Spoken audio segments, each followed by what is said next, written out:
In our readings today, in the example of the suffering servant in Isaiah, and indeed Jesus, and the Psalm speaks as well, of one persevering in faith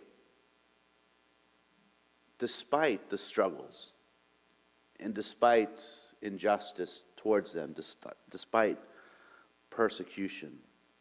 That even in those moments, there's a great trust and love of God. A trust and love of God that gives them the strength and the courage to persevere through those struggles. And it's interesting for us to note that that trust and love is available to all of us. That it just doesn't happen, though. They weren't walking down the street and the heavens opened up and God showed up and said, "Here you go," zap. It wasn't a reward for something that they did. It was born out of a relationship with the Lord. And like all relationships in our lives, this one requires time, it requires commitment, and it requires communication.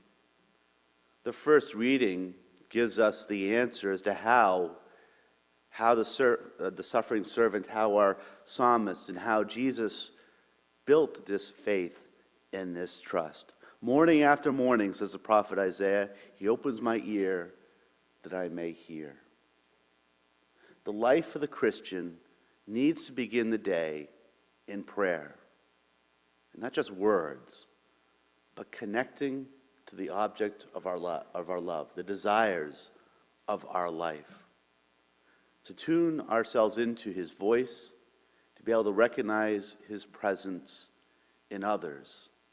So as we go through the day dealing with the joys and the struggles and the stresses and the mundane that we deal with day after day, we remain rooted to the one who is perfect love and perfect joy, to the one in whose image and likeness we've been made, and to one to whom we remain anchored in our love.